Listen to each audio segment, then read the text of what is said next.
Assalamualaikum warahmatullahi wabarakatuh. Saya dari kelompok 4 akan menerangkan tentang person centered therapy. Person centered therapy ini adalah salah satu cabang dari psikologi yang dikemukakan oleh seorang psikolog bernama Carl Rogers.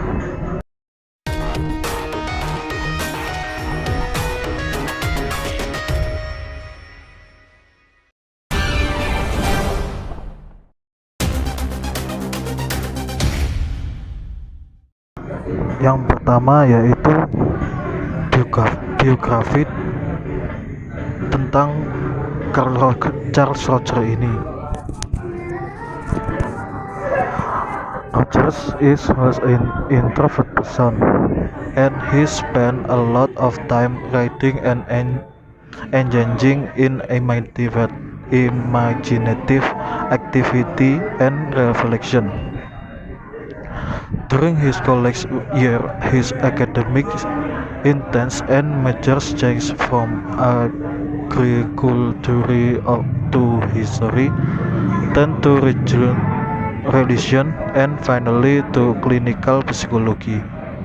Rogers has held academic positions in a wide variety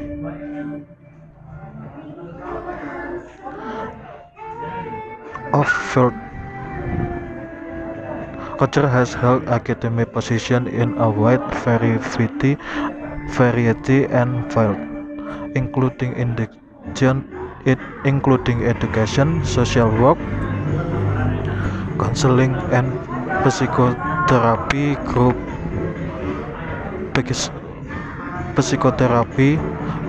therapy, peace and interpersonal relationships. And he has also gained worldwide recognition for starting and developing the humanistic movement in psychotherapy. Carl Rogers lahir tahun 1902 dan meninggal pada tahun 1987. Rogers adalah orang yang introvert. Dia sering menghabiskan waktunya untuk membaca serta terlibat dalam aktivitas imajinatif. Selama masa kuliahnya, minat dan jurusan akademisnya berubah-ubah dari pertanian ke sejarah, lalu agama, dan akhirnya psikologi klinis. Rogers memegang posisi akademis di berbagai bidang, termasuk pendidikan sosial, konseling, psikoterapi, terapi kelompok, perdamaian, dan hubungan internasional, serta dia juga mendapat pengakuan di seluruh dunia karena memulai dan mengembangkan gerakan humanistik dan psikoterapi. Ide dasarnya terutama pada peran sentral dari hubungan klien terapi sebagai sarana untuk tumbuh dan berubah, yang telah digabungkan oleh banyak pendekatan teoritis lainnya. Rogers adalah orang yang pionir, yang penemuannya terobosannya terus berdampak luas di bidang psikoterapi.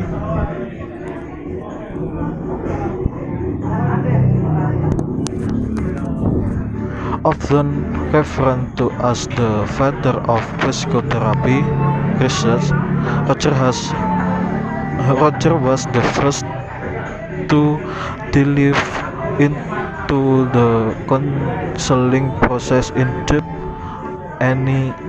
by analyzing transcript. Rogers was the first to delve into the counseling process in depth by analyzing transcript and actuality therapy sessions.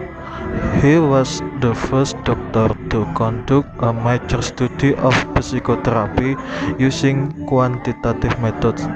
He was the first to formulate a comprehensive theory of psychopersonality and psychotherapy based on empirical research, and he contributed to developing a theory of psychotherapy that does not emphasize pathology and focuses on the strength and resources of the individual. She is not afraid to take up strong position and challenge the status quo throughout her professional career. Carl Rogers sering disebut juga sebagai bapak penelitian psikoterapi. Rogers adalah orang pertama yang mempelajari proses konseling secara mendalam dengan menganalisis transkrip sesi terapi, yang sebenarnya dia adalah dokter pertama yang melakukan studi besar tentang psikoterapi menggunakan metode kuantitatif. Dia adalah orang pertama yang merumuskan teori komprehensif tentang kepribadian dari psikoterapi yang didasarkan pada penelitian empiris, dan dia berkontribusi untuk mengembangkan teori psikoterapi yang tidak menekankan pada pathologi serta berfokus pada kekuatan dan sumber daya individu. Dia tidak takut untuk mengambil posisi yang kuat dan menantang status quo sepanjang karir profesionalnya. During the last 15 years of his life, Rogers adopted a people-centered approach to workplace by training policymakers, leaders, and groups in conflict purpose. His greatest passion was direction toward reducing racial tensions and the pursuit of world peace, for which he was nominated for the Nobel Peace Prize. Selama 15 tahun terakhir dalam hidupnya, Rogers menerapkan pendekatan yang berpusat pada orang untuk perdamaian dunia dengan melatih pembuat kebijakan, pemimpin, dan kelompok yang berada dalam konflik. Mungkin hasrat terbesarnya adalah diarahkan pada pengurangan ketegangan tentang ras dan untuk mencapai perdamaian dunia, yang membuat dinominasikan untuk hadiah Nobel perdamaian. Four periods of development of the approach. 4 periode pengembangan pendekatan. First, during year 2014, Rogers developed what is known as non-directive counseling, which provides a powerful and revolutionary alternative to the directive and interpretative approaches to therapy that are then put into practice. Yang pertama, selama tahun 1940-an, Rogers mengembangkan apa yang dikenal sebagai konseling non-direktif, yang memberikan alternatif yang kuat dan revolusioner untuk mendekatkan direktif dan interpretatif terhadap terapi yang kemudian dipraktikkan. Ketika dia menjadi profesor di Ohio State University, Rogers menerbitkan apa yang dimaksud counseling and psychotherapy, newer concept in practice, yang mengembangkan filosofi dan praktik konseling non-direktif. Teori Rogers menekankan penciptaan iklim permisif dan non-arahan oleh konselor. Teorinya mengambil alih kekuasaan dari terapis dan menghormati kekuatan yang melekat pada klien. Rogers juga menantang validitas prosedur terapeutik yang diterima secara umum, seperti nasihat, saran, arahan, persuasi, pengajaran, diagnosis, dan interpretasi. Berdasarkan keyakinan bahwa konsep dan prosedur diagnostik tidak memadai merugikan, dan sering disalahgunakan. The second period, during the 109,015, Rogers wrote client-centered therapy and renamed his approach to client-centered therapy to reflect his emphasis on client rather than non-referral methods. Yang periode kedua ini selama tahun 1950-an, Rogers menulis terapi yang berpusat pada klien dan mengganti nama pendekatannya dengan terapi yang berpusat pada klien untuk mencerminkan penekanannya pada klien daripada metode non-arahan. Selama itu, dia memulai pusat konseling di Universitas Chicago. Periode ini ditandai dengan pergerakan dari klarifikasi perasaan dan fokus kepada dunia fenomenologis. Klien Rogers berasumsi bahwa sudut pandang terbaik untuk memahami bagaimana orang berperilaku adalah dari kerangka acuan internal mereka sendiri. Dia lebih fokus pada kecerdasan aktualisasi sebagai kekuatan motivasi dasar yang mengarah pada perubahan kliennya. That period that started in the year 109,015 and be extended up to the year 2970. Where Roger proposed a hypothesis that resulted in 3 decades of research. Yang periode 3 ini dimulai pada tahun 1950-an sampai 1970-an, di mana Rogers mengajukan hipotesis yang menghasilkan penelitian selama 3 dekade. Sebuah publikasi penting berjudul On Becoming a Person yang membahas sifat menjadi diri yang sesungguhnya.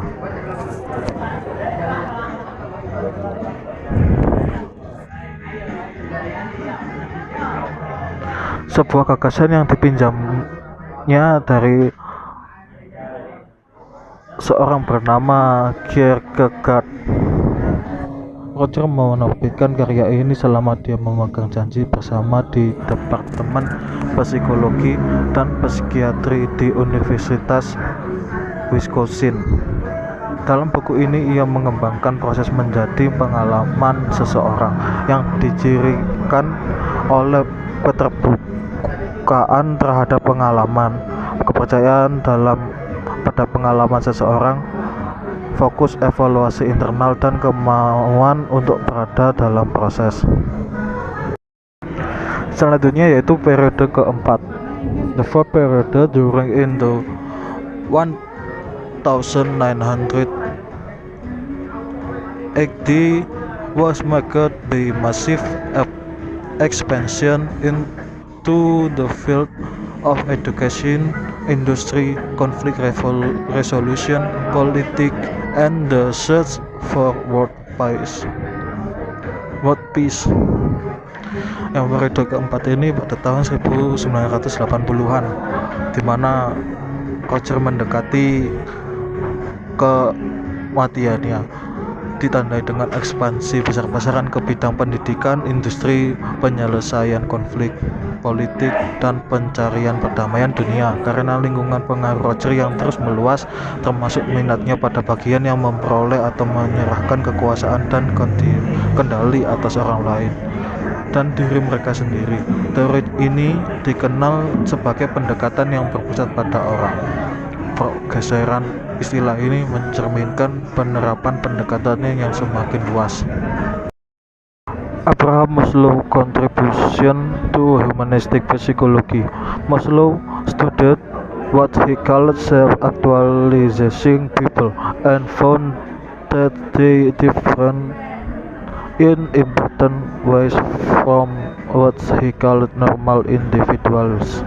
The core characteristic and the self-actualizing person are self-awareness, freedom, fundamental honesty, and caring, as well as trust and autonomy. Other characteristics of self-actualizing individuals include the capacity to welcome uncertainties in their lives, accepted acceptance of themselves and others, spontaneity and creativity, the need for privacy and solitude, and so on.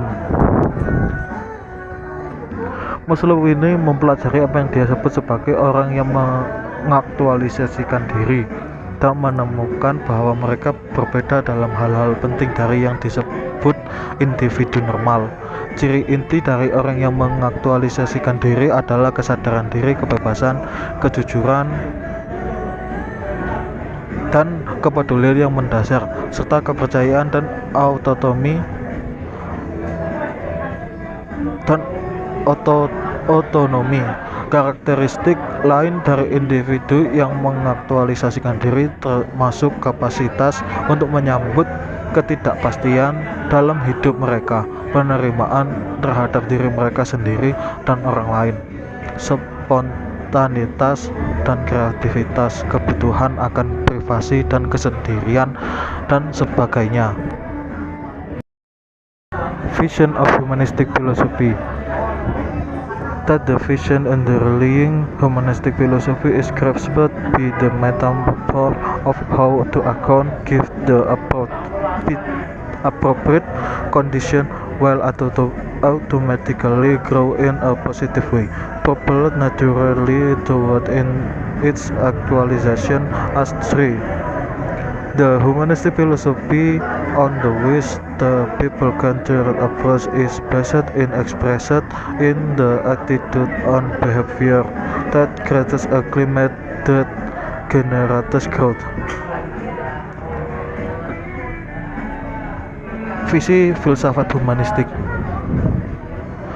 Visi yang mendasari filsafat humanistik ini ditangkap oleh metafora tentang bagaimana biji pohon, jika diberikan kondisi yang sesuai, akan secara otomatis tumbuh dengan cara yang positif, didorong secara alami ke arah aktualisasi sebagai pohon. Filsafat humanistik ini menjadi landasan pendekatan yang berpusat pada orang yang diekspresikan dalam sikap dan perilaku yang menciptakan iklim yang menghasilkan pertumbuhan.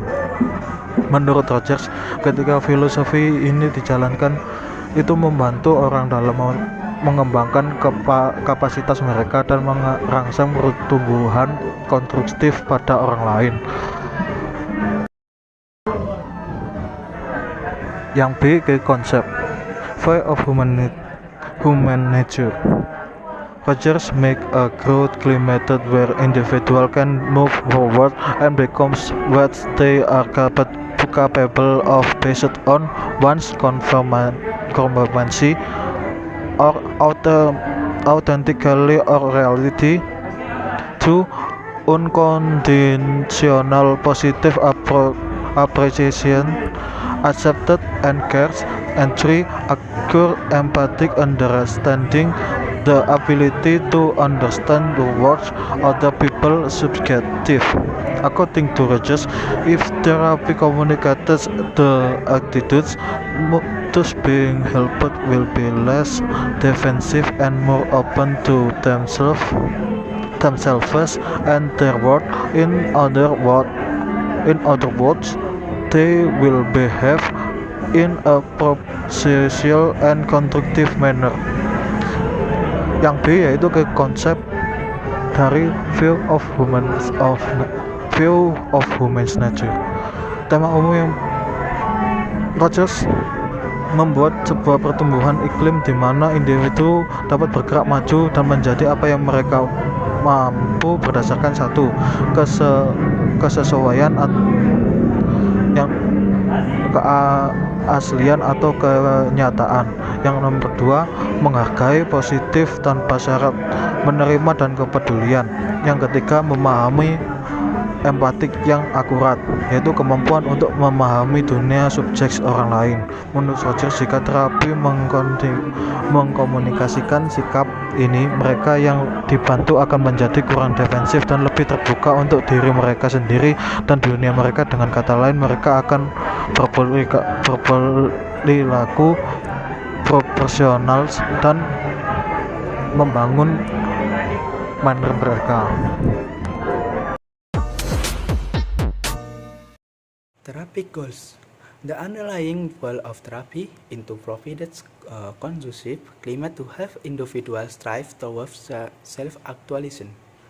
Rogers described people who are increasingly actualized as having is number 1, openness to experience, number 2, trust self, number 3, internal source from evaluation, and number 4, willingness to continue to grow. Acquiring this characteristic is the basic goals of patient-centered therapy. Yang artinya, tujuan yang mendasari terapi ialah untuk menyediakan iklim yang kondusif guna membantu individu berjuang menuju aktualisasi diri, di mana Roger menggambarkan orang-orang yang semakin diaktualisasikan memiliki yang pertama, keterbukaan terhadap pengalaman, yang kedua, sebuah kepercayaan diri, yang ketiga, sebuah instan sumber dari evaluasi, dan keempat, kemauan untuk terus berkembang. Nah, sebelum kita membahas lebih lanjut, kita ketahui yang namanya terapeutik. Apa itu terapeutik? Terapeutik merupakan interaksi yang digunakan dalam istilah terapi. Nah, maka dari itu di sini terdapat tujuan dari terapeutik tersebut, yang dimana dalam tujuan terapeutik ialah untuk menyediakan iklim yang kondusif guna membantu individu berjuang menuju aktualisasi diri, atau biasa dikenal dengan istilah mengaktualisasikan si klien, yang dimana dengan adanya aktualisasi tersebut bisa kita gambarkan dari hasilnya, yaitu keterbukaan terhadap pengalaman yang pertama. Nah, keterbukaan yang kedua, sebuah kepercayaan diri, yang ketiga, sebuah instan sumber dari evaluasi, dan kemauan untuk terus berkembang. Nah, dalam hal ini dari keempat hasil tersebut bisa kita contohkan bahwasanya seorang klien akan menimbulkan suatu rangsangan, yang dimana dari hasil adanya terapi yang dilakukan, klien akan memberikan suatu gambaran, yang dimana hal ini menjadi keberhasilan suatu. Menyangkut tujuan terapeutik yang pastinya ditujukan kepada klien atau seseorang, di mana tujuan dari terapeutik ini ialah membantu seseorang untuk mengaktualisasikan dirinya, yang dimana seperti halnya yang dikatakan Roger, terdapat 4 bagaimana menuju aktualisasi diri. Pertama, keterbukaan terhadap pengalaman, yang kedua, sebuah kepercayaan diri, yang ketiga, sebuah instan sumber dari evaluasi, dan keempat, kemauan untuk terus berkembang.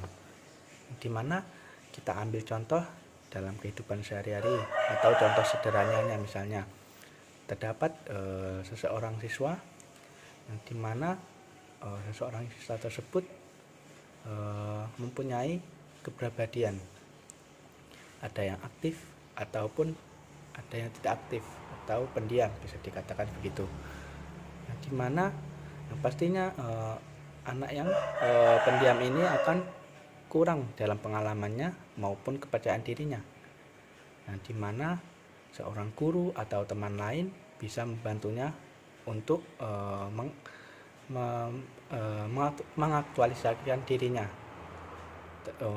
Guna hal ini ditujukan untuk hasil dalam terapi atau terapeutik tersebut. Therapist function and role. Person-centered theory holds that the function of the therapist is to be present and accessible to clients to focus on their immediate experience. Most importantly, the therapist must be willing to be real in this relationship with the client. By being congruent, accepting, and empathetic to therapy or catalytic for change. Yang artinya teori yang berpusat pada seseorang menyatakan bahwa fungsi terapis ialah untuk hadir dan dapat diakses oleh klien untuk fokus pada pengalaman langsung mereka. Yang terpenting, terapis harus bersedia bersikap nyata dalam hubungannya dengan klien dengan menjadi kongruen, menerima, dan empatik terapi atau katalisator perubahan. Nah, dapat kita simpulkan bahwasanya fungsi dari terapis ini ialah untuk digunakan sebagai memecah suatu permasalahan pada seseorang atau klien yang terfokus pada pengalaman langsung dari mereka.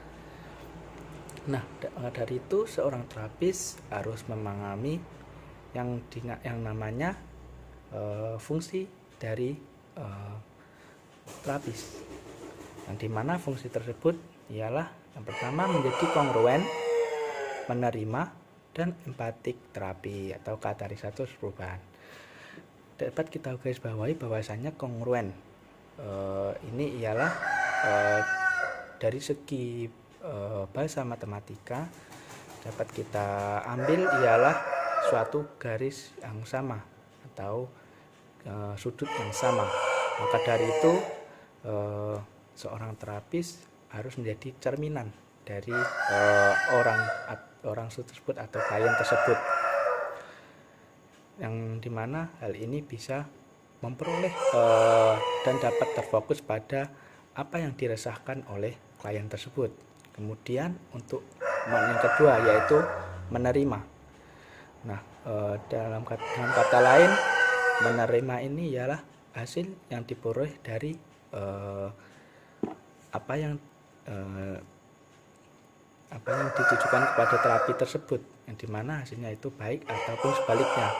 Maka dari itu seorang terapis harus memahami betul dan terfokus kepada pengalaman langsung yang dimiliki oleh seorang klien. Kemudian untuk empatik terapi. Nah, untuk tahapan yang terakhir ini ialah di mana fungsi terapis atau seorang terapis harus memahami dan membangun perasaan pada seseorang kliennya. Guna hal ini ditujukan untuk mengembangkan dirinya dalam kehidupan sosial. Experience in therapy. The following is an overview of the client experience is in therapy. Clients come to the counselor unsuitable. That is, there is a difference between their self-perception and their experience in reality. For example, Leon, a student, might see himself and as a doctor in the future. But this below average grades could expel him from medical school. Yang artinya berikut ini ialah gambaran umum dari suatu pengalaman klien dalam sebuah terapi. Nah, dimana klien datang ke konselor dalam keadaan tidak sesuai, yang dimana artinya ada perbedaan antara persepsi diri mereka dan pengalaman mereka. Dalam kenyataannya, misalnya Leon seorang mahasiswa mungkin melihat dirinya sebagai dokter di masa depan, namun nilainya di bawah rata-rata, yang kemudian hal ini dapat mengeluarkan dari sekolah kedokteran. Nah, dapat kita simpulkan terkait suatu permasalahan ini, yang dimana dalam client experience in therapy. Terdapat seorang klien yang merasa dirinya itu tidak sama dengan apa yang dia rasakan, yang dimana persepsinya mereka berbeda dengan pengalaman yang dijalankannya, yang dimana suatu keadaan menuntut dirinya sebagai seorang mahasiswa kedokteran khususnya, namun akan tetapi dalam kenyataannya dirinya mendapatkan nilai di bawah rata-rata yang dapat memungkinkan dirinya tidak lulus dalam sekolah kedokteran tersebut. Nah, maka dari itu menyangkut permasalahan ini, seorang terapi harus memberikan jalan keluar atau solusi terhadap permasalahan tersebut, yang dimana dengan memberikan suatu motivasi ataupun hal-hal yang dapat menggugah daya kerjanya, seperti halnya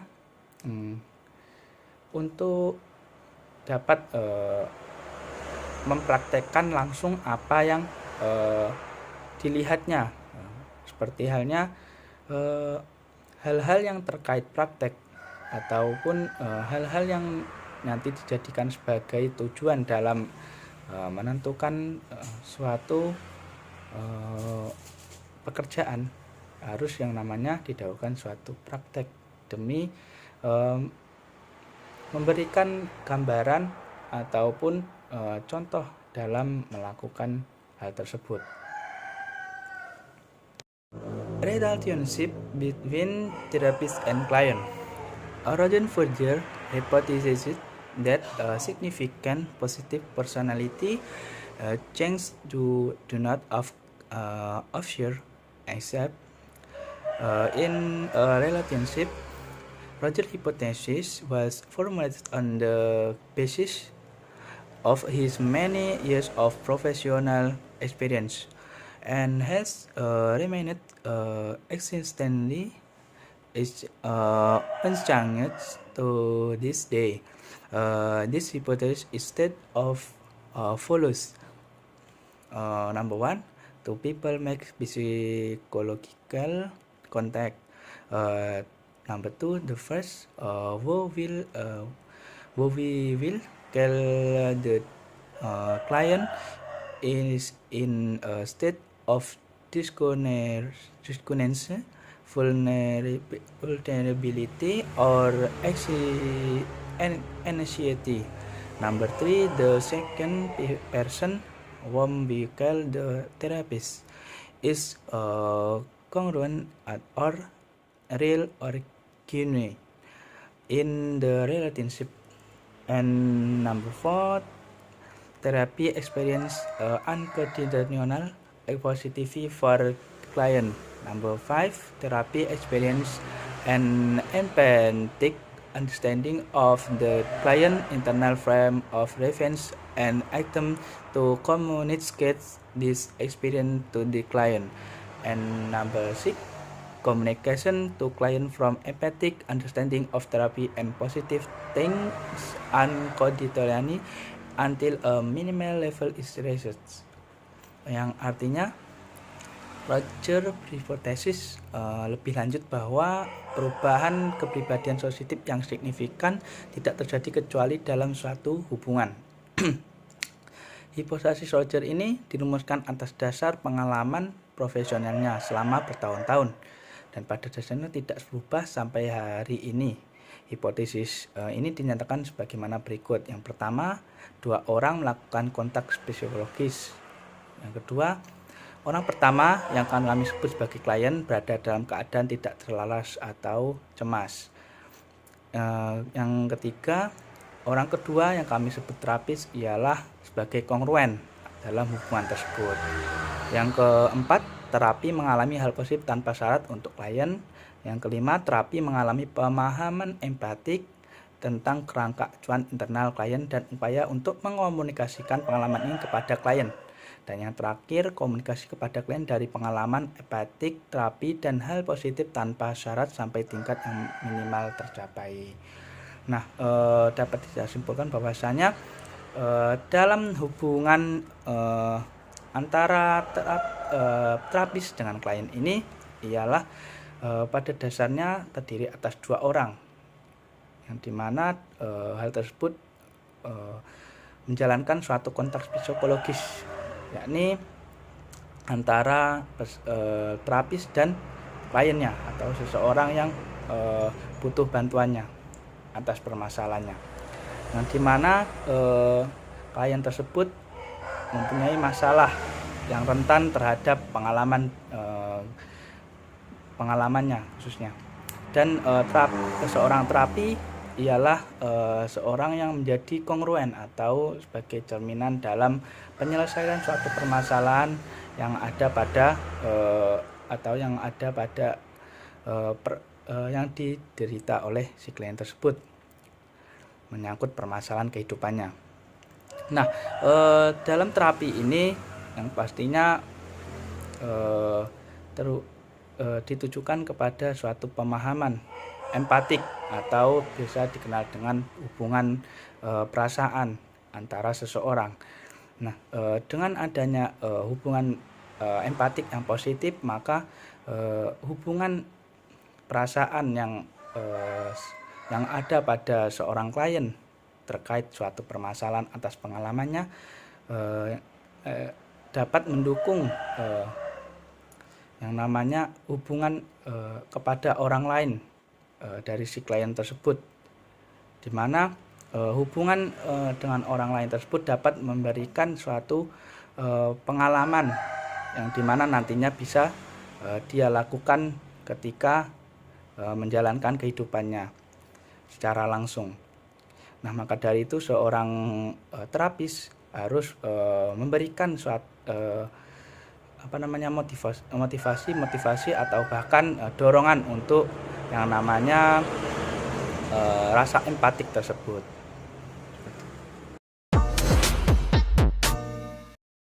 Early emphasis on reflection of feeling. Rogers' original emphasis was on understanding the client world and reflects this understanding. However, as his views of psychotherapy developed, his focus shifted from attitudes to emphasizing the therapeutic relationship with client. Many of Rogers' followers simply emulate his reflective style, and client-centered therapy is often identified primarily by reflection techniques. Although Roger argues that therapeutic relational attitudes and the underlying way which clients are at the heart of the change process. Yang artinya penekanan asli oleh Roger ini ialah pada pemahaman dunia klien dan pencerminan pemahaman ini. Namun ketika pandangannya tentang psikoterapi berkembang, fokusnya bergeser dari sikap untuk menekankan hubungan terapi dengan kliennya. Banyak pengikut Roger hanya meniru gaya reflektifnya saja dan terapi yang berpusat pada klien, yang sering sekali diidentifikasi terutama dengan teknik refleksi. Meskipun Roger berpendapat bahwa sikap relasional terapi dan cara mendasar bersama klien merupakan inti dari proses perubahan. Nah, dapat disimpulkan pada pembahasan ini ialah pada dasarnya seiring perkembangan zaman, terapi yang dilakukan akan juga berkembang seiring perubahan zaman, yang dimana pada awalnya terapi dilakukan hanya berfokus pada perasaan, dan seiring perkembangannya psikoterapi fokusnya bergeser pada hubungan secara langsung antara terapi dan kliennya. Sebagai contoh kita dapat ambil yaitu yang dimana di saat dulu psikoterapi dilakukan melalui perasaan, yaitu dengan memberikan suatu kenyamanan ataupun rileks dalam memberikan kenyamanan atau rileks kepada si kliennya tersebut. Sedangkan sebagaimana yang sekarang psikoterapi dapat dilakukan secara langsung dengan memberikan pengalaman kepada si klien tersebut, bagaimana si terapis dapat mengajak kliennya untuk melukis di taman misalnya.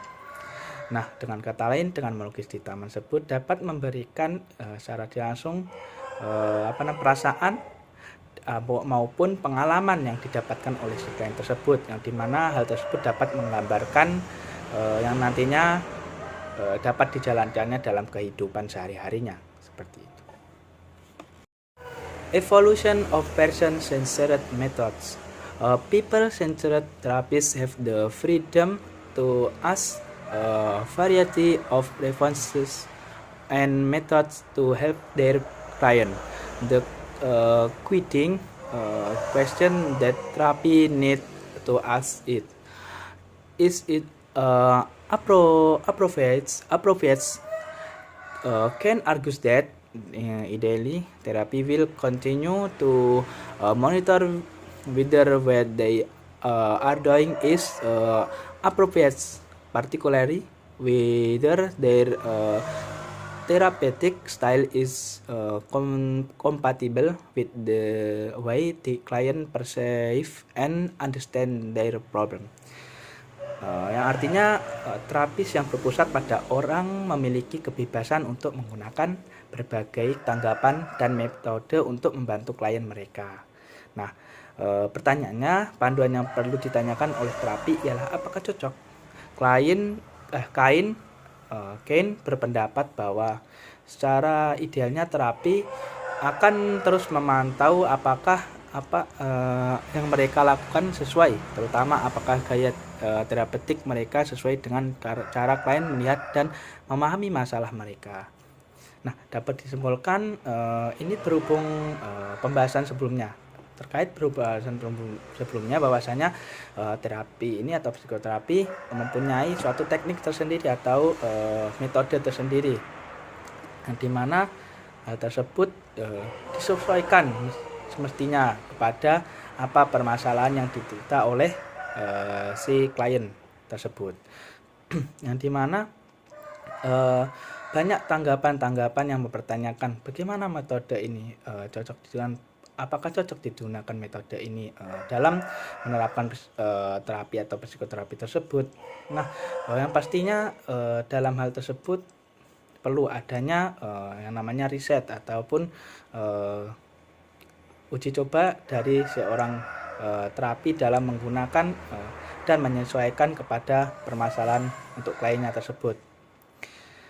Nah, seperti yang diungkapkan oleh Kane bahwasanya secara idealnya terapi harus dipantau secara sungguh-sungguh guna merealisasikannya yang namanya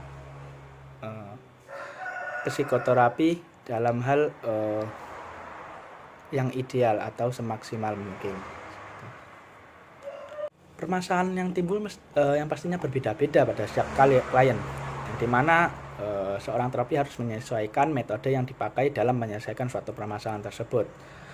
Sebagai contoh, permasalahan dalam lingkungan anak-anak, di mana anak tersebut menderita suatu autisme. Nah, maka dari itu metode yang tepat untuk penyelesaian suatu permasalahan yaitu dengan memberikan penyuluhan atau bimbingan secara khusus, yang dimana dengan cara semisal memberikan suatu contoh gambar-gambar berupa benda-benda ataupun makhluk hidup, yang dimana nantinya hal tersebut bisa menjadi gambaran atas dirinya terhadap lingkungannya, sekitarnya. Nah, dengan kata lain, seorang terapi menyesuaikan apa yang dipermasalahkan oleh setiap kliennya. Selain itu juga permasalahan menyangkut orang dewasa, misal dalam hal perceraian atau bahkan yang lainnya, di mana seorang klien harus memenuhi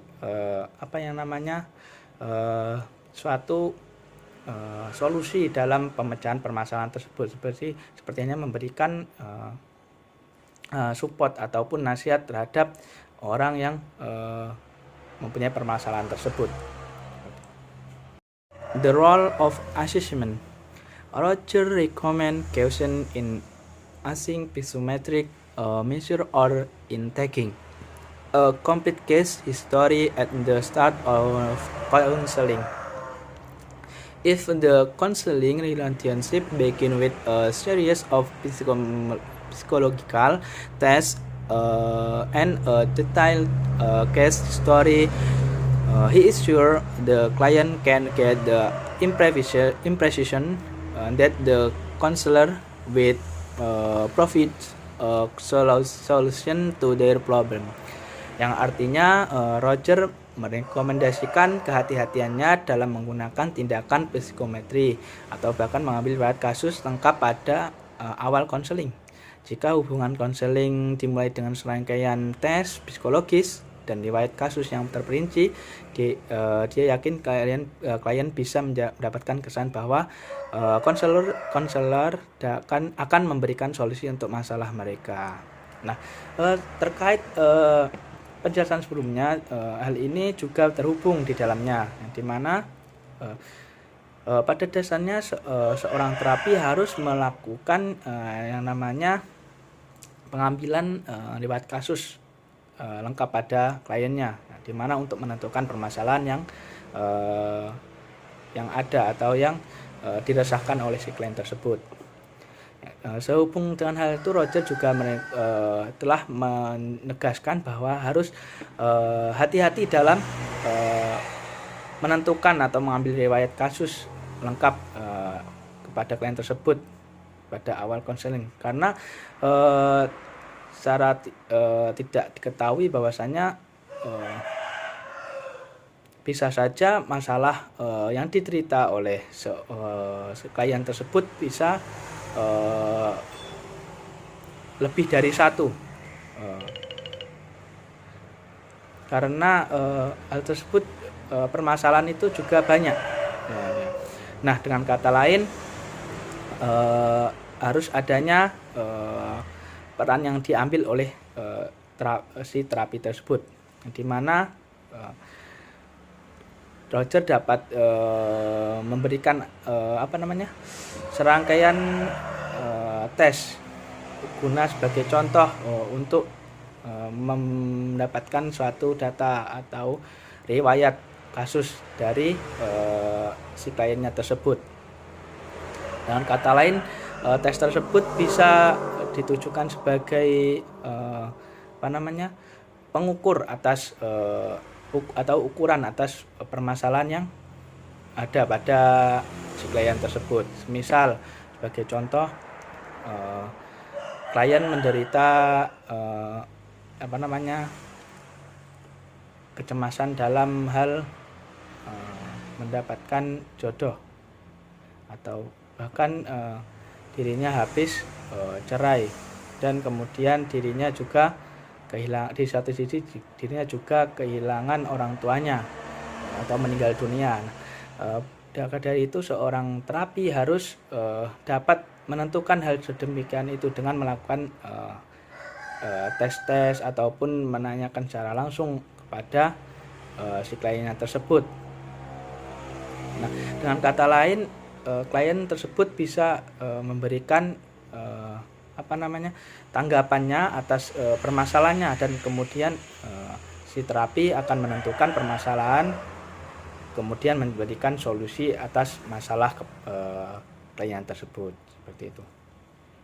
Application of the philosophy of person-centered approach. The person-centered approach has been applied widely in training professionals who work with people in a variety of therapeutic settings. This approach emphasizes staying with client rather than presenting them with interpretation. People without further psychological education can benefit by translating the therapeutic state of empathic understanding and positive attention without the condition for their personal and professional life. Yang artinya pendekatan yang berpusat pada orang telah diterapkan secara luas dalam melatih para profesional yang bekerja dengan orang-orang dalam berbagai pengaturan menyangkut terapeutik atau terapi. Pendekatan ini menekankan untuk tetap bersama klien daripada mendalami mereka dengan interpretasi.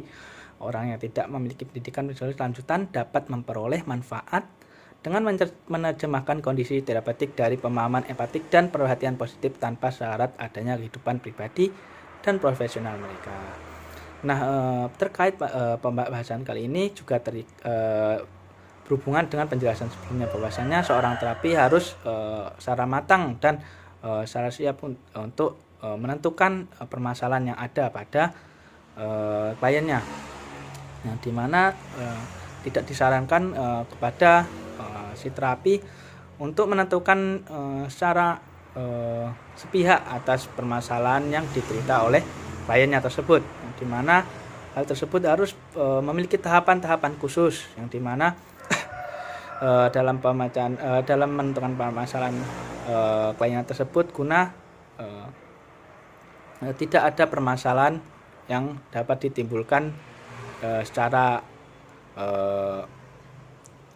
mendalam, yang dimana sahabat kita ambil contoh sebelumnya bahwasanya orang-orang juga memiliki permasalahan yang beragam, bahkan lebih dari satu, dimana permasalahan tersebut seperti halnya yang saya sebutkan sebelumnya menyangkut perceraian dan atau bahkan meninggalnya keluarga.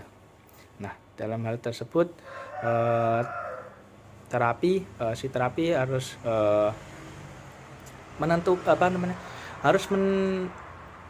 menyelesaikan secara bertahap permasalahan-permasalahan.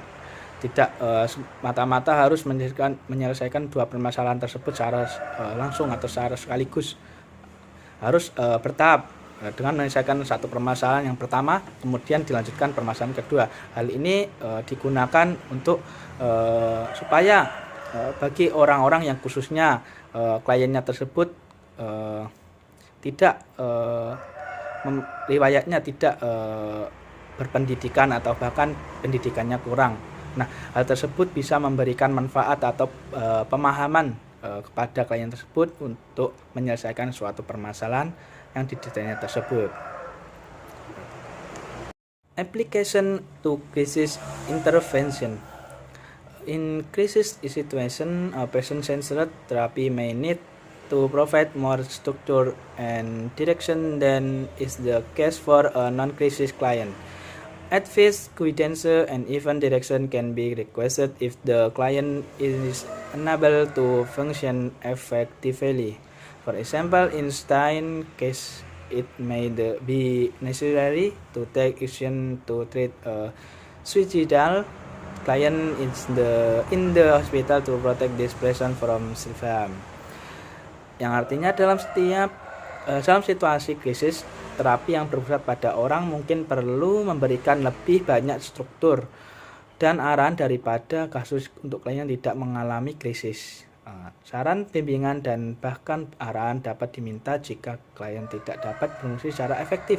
Misalnya dalam kasus tertentu, mungkin perlu mengambil tindakan untuk merawat klien yang ingin bunuh diri di rumah sakit, ataupun yang lainnya untuk melindungi orang tersebut dari tindakan mati dirinya sendiri. Nah, krisis dalam hal tersebut tidak tergantung pada situasi kondisi tertentu. Nah, di sini krisis bisa dijadikan sebagai kejiwaan yang over atau bisa disebutkan krisis tersebut kejiwaan yang tinggi, di mana peran seorang terapi di sini sangat dibutuhkan dan harus mempunyai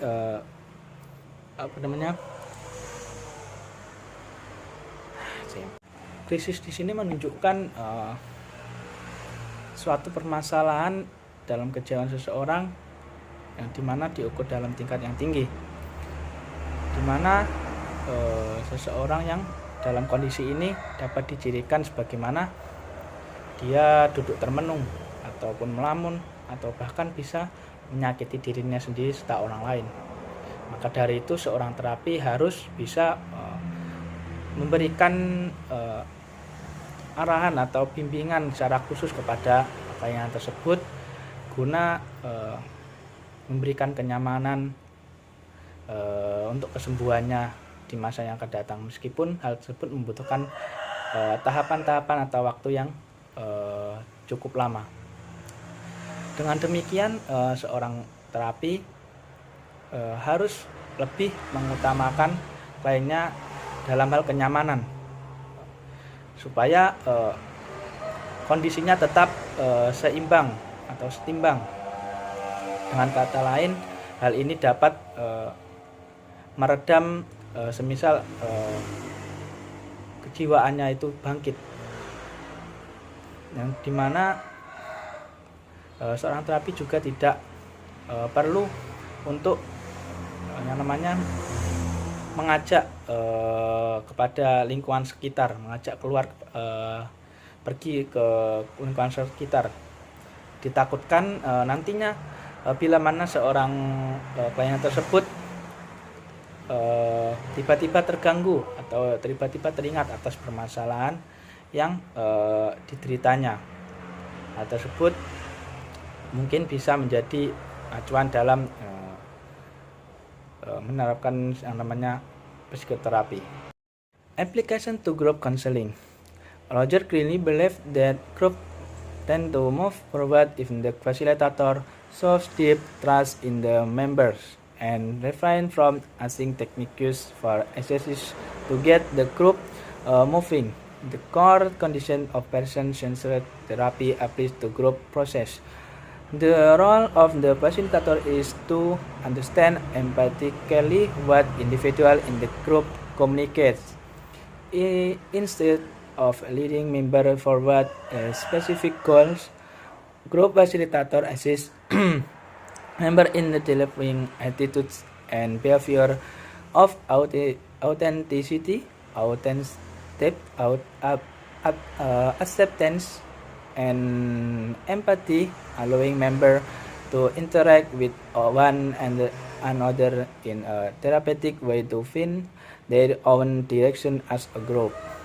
Nah, artinya Roger dengan jelas percaya bahwa kelompok cenderung bergerak maju jika fasilitator menunjukkan rasa percaya yang dalam pada anggota dan menahan diri untuk tidak menggunakan teknik atau latihan dalam membuat kelompok bergerak. Kondisi inti dari terapi yang berbuat ada orang berlaku untuk proses kelompok. Peran fasilitator adalah memahami secara empati apa yang dikomunikasikan individu dalam kelompok, alih-alih memimpin anggota ke arah tujuan tertentu. Fasilitator kelompok membantu anggota dalam mengembangkan sikap dan perilaku keaslian, penerimaan dan empati yang memungkinkan anggota untuk berinteraksi satu sama lain dalam cara terapeutik untuk menemukan arah mereka sendiri sebagai sebuah kelompok. Dapat diambil contohnya menyangkut terapi dalam pengaplikasiannya menyangkut grup konseling ini, yaitu dengan kata lain di luar negeri itu terdapat suatu komunitas atau organisasi yang dimana di dalamnya terdapat orang-orang yang mempunyai permasalahan-permasalahan serta kepribadian masing-masing, yang dimana dalam suatu lingkupan tersebut seseorang menceritakan permasalahan-permasalahan tanpa adanya memandang sebelah mata di antara para kelompok tersebut, antara para anggota kelompok tersebut. Nah, di sini mereka dapat dikatakan menceritakan pengalamannya, pengalaman yang dideritanya guna dapat ditelaah dari masing-masing anggota tersebut. Yang dimana dengan kata lain di sini adanya seorang terapi sebagai ketua atau fasilitatornya, yang dimana hal tersebut dapat memberikan jalan keluar ataupun sebagai penengah dalam pemberian dan pemahaman suatu jawaban atas apa yang mereka keluhkan atau resahkan seperti itu.